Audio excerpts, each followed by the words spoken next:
Hey folks, this is Shock, and in today's video we're going to be taking this motorcycle on the freeway, and I'm going to be going through a video that I put together. I've been wanting to do it for some time now, called 18 Reasons I Know God Exists. 18 Reasons I Know God Exists. Now we're going to be taking this Suzuki Katana 600. Very warm day today in California, so I can't wait to get on the freeway and get some air going into the helmet through the vents. So here we go. We're going to give it a few revs. Just gassed up. Not bad. I was able to fill up completely for $12.25.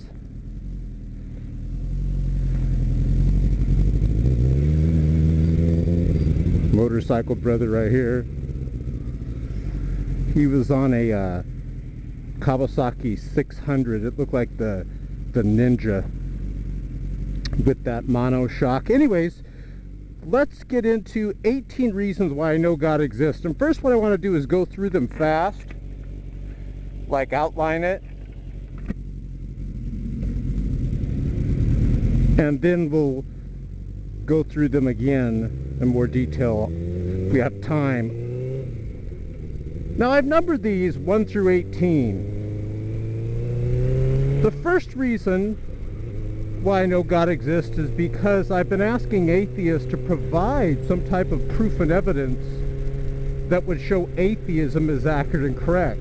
See, if you could show some proof and evidence that atheism is true, then you would have a good case against God's existence. However, all the atheists here on YouTube have failed in epic fashion to provide any proof and evidence that atheism is accurate and correct. Aaron Ra failed, Thunderfoot failed, The Amazing Atheist failed, Cult of Dusty failed, Zom Gets Chris failed, ZJump TV failed. All the atheists failed. Atheist Experiential failed, Matt Dillahunty failed. So that's one reason out of 18. Another reason is Pascal's wager. This is another good reason to know God exists.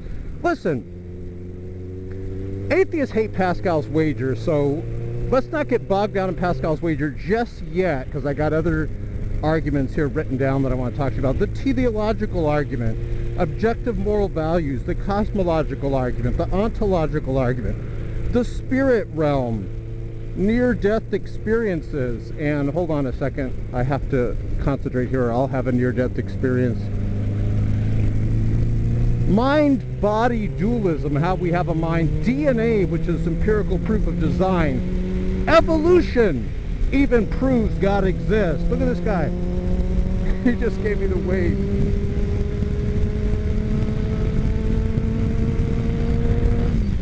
See what else we got. The tag argument, transcendental argument. Prophecies that came true. What else we got? Experiential reality and the radical changing of lives of people that have become Christian. The New World Order. We're going to talk to you about how would that prove God exists. We'll talk about that. The mark of the beast. The 666 argument, I'll tell you about that, and the millions upon millions of people that atheism has murdered by the brutal regimes of Stalin, Pol Pot, Mao, Kim Jong-il, the Khmer Rouge, and more. Check out what this digital sign up here says. Gusty winds ahead. So let's get on with this. Oh, there was another argument here. Hold on. Oh yeah, how could I forget the debates that I've had with people that are atheists trying to disprove God's existence. They always lose the debate. So let's start with Pascal's wager and work our way back. Well, actually, let's start with the proof and evidence. You guys know for years I've been challenging people here on YouTube to provide some type of proof and evidence that would show atheism is accurate and correct. And they've all failed. In fact, to my joy and pleasure, the Atheist Experience show has now backtracked And they have now gone from saying it's impossible for Jesus to rise from the dead to now saying that it is possible. Well, it's over, atheist. It is over. I'm going to put everything I'm talking to you about right below this video, proof and evidence of it. You'll see the video of the Atheist Experiential admitting that the resurrection is possible. Well, then there's no reason to be an atheist. And let's lead into Pascal's wager. Let's say that you're at a crossroads. You have to choose one of these crossroads because you're going to die. We're all going to die, folks, physically. If you choose wrong, and God exists, which he does, if you choose wrong, you don't become a Christian. The Pascal's wager is a Christian argument. It's an argument for Christianity. If you choose wrong and God exists, as an atheist, you go to hell. Now, we all know God exists, but let's humor the atheist. If God didn't exist, then what have you lost? You end up in the same place as the Christian, under your worldview, worm food, right? But if you're wrong, you go to hell. Also, there's some other benefits of Christianity. Do you know atheists kill themselves at a very high rate? The atheist suicide rate sure is a lot hell higher than Christianity. Atheists are killing themselves in record numbers. We should have a bumper sticker, folks. Friends, don't let friends become atheists. Now, let me get over here. Now let's go to, so Pascal's wager shows you that it is rational to choose Christianity, not the stupidity of atheism. Let's go to the teleological argument. You know, the universe had to be fine-tuned for our existence here. There's about 40 of these life-permitting constants that if you were to change one of them, let's say just a hair's breadth, you would destroy life here on this planet. This is empirical proof of design. I was debating an atheist recently, and he said, well, we don't have life anywhere in the universe. And I go, yeah, exactly. That's my point. It's focused and fine-tuned right here on this earth. If it were the product of chance, we would have life scattered throughout the universe. The fine-tuning of the universe reeks of intelligent design. You know, Robert Jastrow of NASA's Goddard Institute for Space Studies, he calls the fine-tuning the most powerful evidence for the existence of God ever to come out of, say it with me, folks, science. Objective moral values. Atheists and Christians agree that if God does not exist, then objective moral values would not exist. In other words, murder, rape, torture, all these things wouldn't be evil. What Hitler did really wouldn't have been evil if there were no objective moral values. Well, we all know what Hitler did was evil. We have this experiential reality that what he did was evil. When he killed women, men, children, innocent men, women, and children in the ovens. We all know this is evil. We know that rape is evil, murder is evil. We experience these things. But why on atheism would they be evil if atheists want us to believe that there's no such thing as objective moral values? You know, we have atheist judges slamming down their gavel, pointing at the murderer in court, saying, what you did, Mr. Johnson, was evil. Let's go this way. But objective moral values do exist. You know, Louise Anthony, she's an atheist. She was debating Dr. William Lane Craig, and she said something. She said, look, there is objective moral values, and she said any argument from skepticism against objective moral values must be stronger and more convincing than the reality of objective moral values themselves. See, on atheism, you can't ground objective moral values because we're all just animals. An atheist really believes they're an accident. If you're an atheist, you believe you're just an accident, a freak of nature.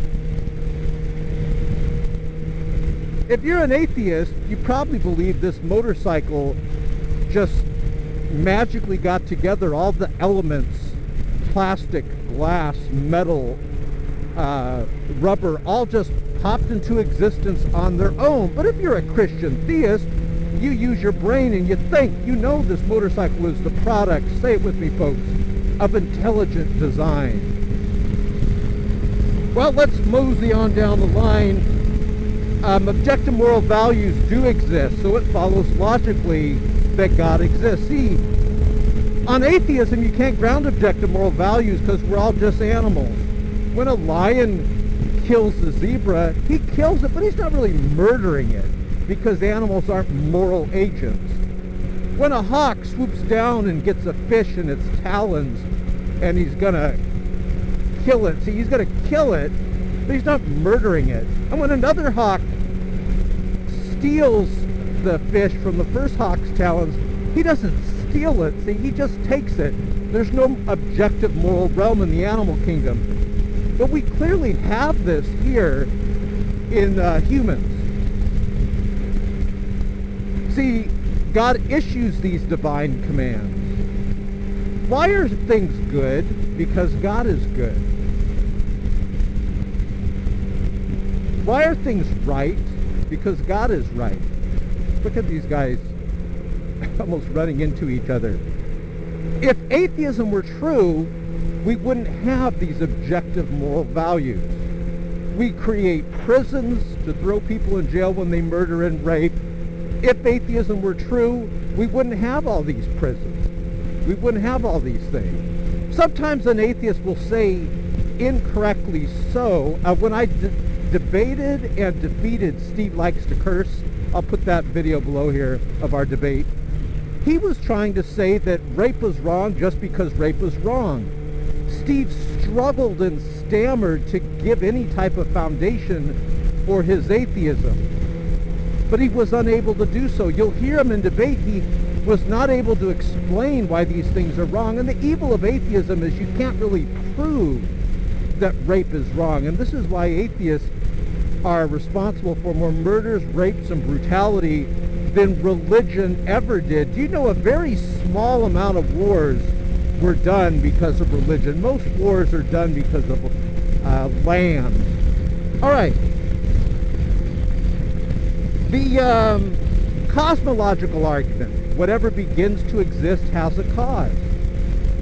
Now, we do know that people say there are things that have never begun to exist. They've always existed. Some people believe numbers, these abstract numbers like the number 4, 5, 6, 7, believe that they've always existed. People know that God always existed. He's timeless. So we know that the universe, however, had a beginning. All evidence shows the universe had a beginning. Sometimes in debates, these naive, stupid atheists will try to posit that the universe is eternal and uncaused. However, they're unfamiliar with modern science. All evidence of modern science shows the universe had a beginning.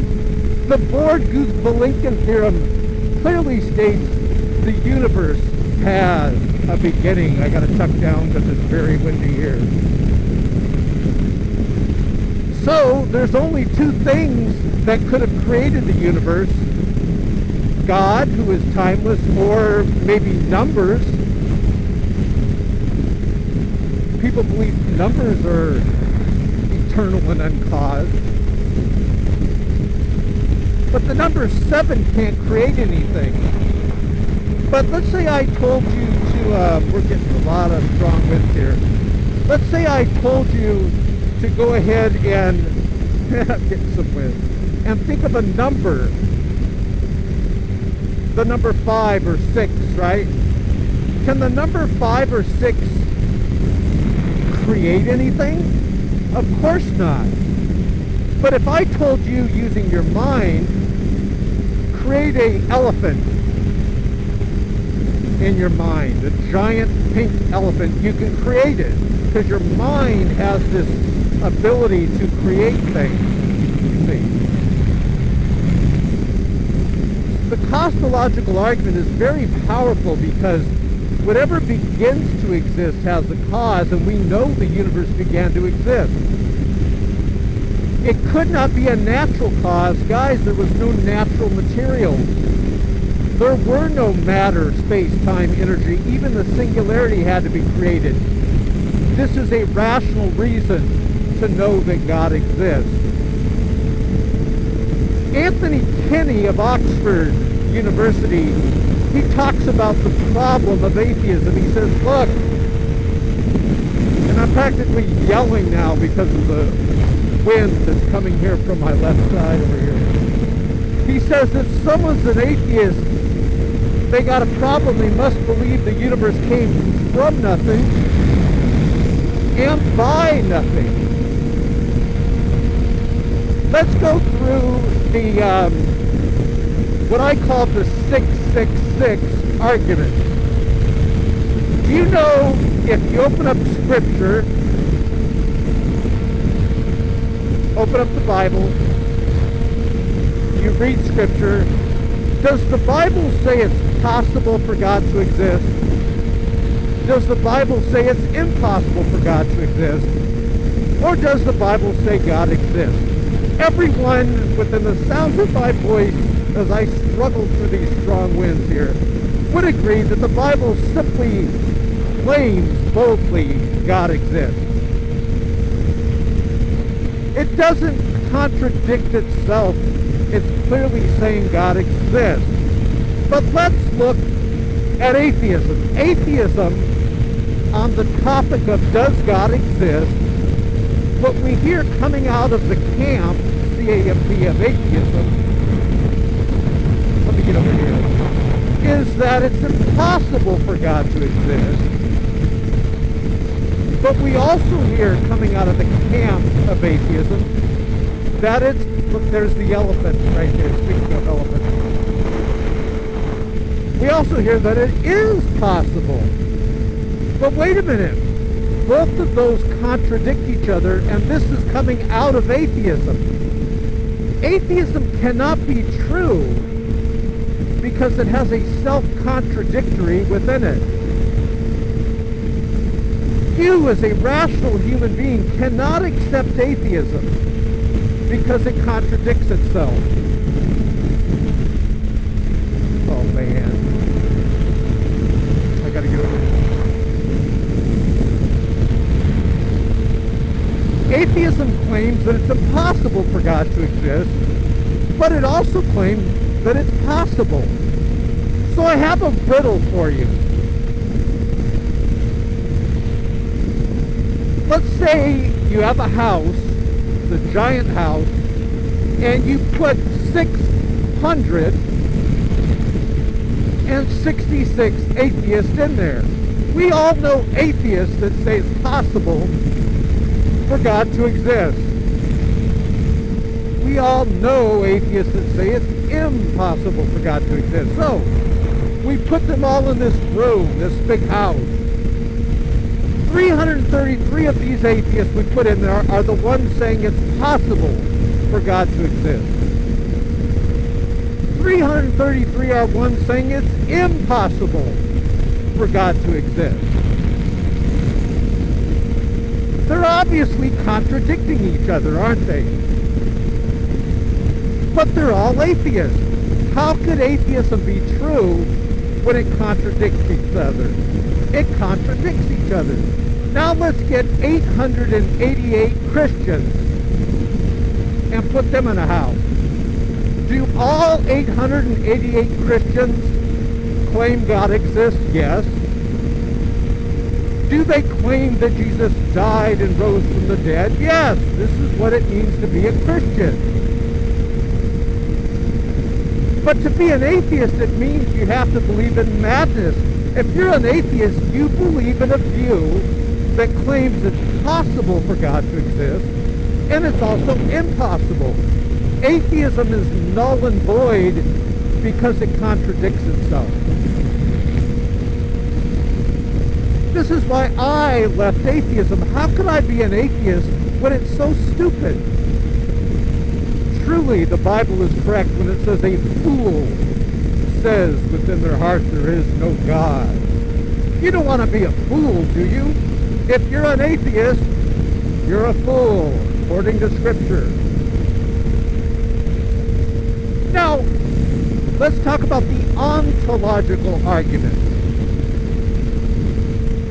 The ontological argument deals in the realms of possible worlds. For example, when we say a possible world, we're talking about a reality of the way the world may be. For example, hold on. For example, to say that there is a possible world where Joe Biden could be president, because I'm making this video right now, he's not president, he's vice president, is to say that yes, that's not going against reality. There is a world where Joe Biden or Hillary Clinton, for example, could be president. That's not impossible. That's a possible world. But it is not possible that there is a possible world where there's such thing as a round square or a married bachelor. You get it? In other words, there's no possible world where there could be a married bachelor or a round square. Now, the ontological argument is epic because what it does, and I like to use it in debate, because it's not an argument that you use to full-on prove that God exists. But coupled with the other arguments, it does prove that God exists. For example, you use it in debate because it forces the atheist to give arguments against the possibility of God's existence. And if you've got arguments for God's existence, and you also have arguments for the possibility of God's existence, and the atheist doesn't give any arguments against God's existence, given the ontological argument, the atheist is conceding in debate that God exists. The ontological argument goes a little like this. It is possible for a maximally great being to exist. If it is possible, remember what we talked about, possible world, if it is possible for a maximally great being to exist, then the maximally great being exists in some possible world. Remember, we were talking about a world where Biden or Hillary could be president, right? Not that I'm hoping for that, because I'm a conservative, but take it for what it's worth. It's still possible. So it is possible that a maximally great being exists, and if a maximally great being exists, he exists in every possible world, because he's maximally great, right? If a maximally great being exists, stick with me here. This will jump out at you for a moment. It's brilliant. It'll jump out at you in a moment. If a maximally great being exists in some possible world, then it must exist logically, rationally, in all possible worlds. Let's get on the throttle a bit. And if a maximally great being exists in all possible worlds, then when you think about it, in reality, a maximally great being exists in the actual world. And if a maximally great being exists in the actual world, then a maximally great being exists. Now, these premises of the argument are logical, and they do follow. The atheist is then pushed on his heels, and in debate, he has to give arguments against the possibility of God's existence. The problem, though, is the idea of God existing just seems reasonable. In the real world, in the actual world you and I live in, an idea of God's existence seems very possible and real and rational. And this leads us to another reason why I know God exists is prophecies that came true. Do you know, read the prophecy of Isaiah. I'm going to put all this right below here. Go to shakanow.net and look at the list of prophecies that came true, the odds of which are just too high to be due to dumb luck and chance. If I flipped a dime 1,000 times and the dime landed right on the edge every single time, we would say something else is going on here. This cannot be due to dumb luck and chance. And this is how the prophecies are. Do you know that it was prophesied that Israel would be gathered again to herself as a nation? No other country has ever been gathered again to itself. But in 1948, ladies and gentlemen, this miracle of prophecy happened. And now, what we're seeing right before our eyes, we're seeing prophecy come true. We're seeing the New World Order. We're going to have the mark of the beast. We're seeing the march to globalization. We're seeing America and the good folks of America being stripped of their Second Amendment rights. As Obama, even now as I speak, has caused a record-breaking run on firearms and ammunition. This leads us now to experiential reality. If I tell you right now that I'm riding on a motorcycle on a freeway in California, am I rational to say I believe that, even though if I can't prove it to you? You could say, no, you're not shocked. You're in Virginia, or you're here or there, or whatever. And that's your right to say that. But even though I couldn't prove to you that I'm riding in California on the freeway, am I rational personally to believe that I am riding a motorcycle on the freeway? If all my experience, hold on, let's get around this guy. If all my experience shows that indeed I am riding a motorcycle on the freeway, of course I'm rational to do that. Unless I'm given a defeater that would show that I'm just insane and I'm not really riding, now I'm getting off the freeway, going to be riding on the streets. Unless I'm given a defeater, I am rational to believe in my experiential reality, and the Christian experiences God in their lives. Unless the Christian is given a defeater that would show that they're just crazy and insane to believe God exists, the Christian is rational to believe that God exists, even based on that one thing, their experiential reality.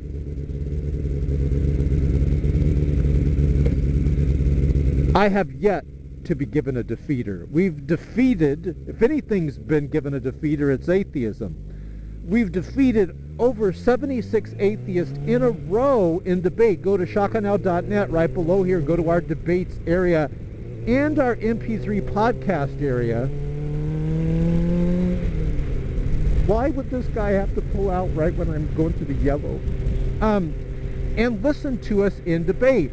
Folks, let me give you one other argument against atheism. Atheists will say that atheism is the lack of belief in God. That doesn't mean that God doesn't exist. For example, I can say, well, I lack belief in atheism. If I just claim that I lack belief in atheism, does that then mean that God exists? See, I can use the same argument that atheists use. A Muslim could say that they lack belief in atheism, therefore Islam is true. So atheists, that argument you use is pretty gay.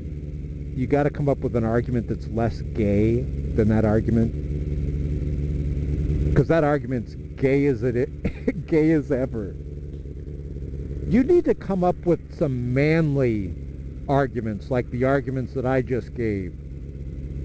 Ontological argument, experiential reality, We didn't even talk about the historicity of Jesus Christ. What else? God, I think I hit a bunch of slimy bugs. We didn't even talk about the historicity of Jesus Christ, the most famous person in world history. You know, nobody changed the world more than Jesus Christ. You know, let me, while we're talking here, have you guys ever noticed that atheists never bash Satan? They always bash God. God's in the Bible, but Satan's in the Bible. Why don't they bash Satan? Well, I was reading a Bible passage the other day, and Jesus was saying to the people that rejected him, he said, hey, look, you do the will of your father. Your father is Satan. And my atheist friends, if Jesus was here right now and he heard you guys bashing him and his father, Jesus would say to you, I have no doubt he would look at Richard Dawkins, Sam Harris, Bart Ehrman, some of these other dodo birds. He would look at the atheists on YouTube. He would look at them straight in their eye and he would say, you do the will of your father. He would tell the atheists their father's Satan. And Jesus goes on to say, hey, look, when Satan speaks, he lies because that's his nature. He's the father of lies. When atheists speak, they lie. They do what they see their father doing. But as for this ex-atheist who's now a Christian, and I admit that I am a sinner saved by the wonderful grace of God, you guys that are atheists, you can do the will of your father, Satan. I'm going to do the will of my Father who is in heaven. And may the best man win. And it won't be you. It'll be me.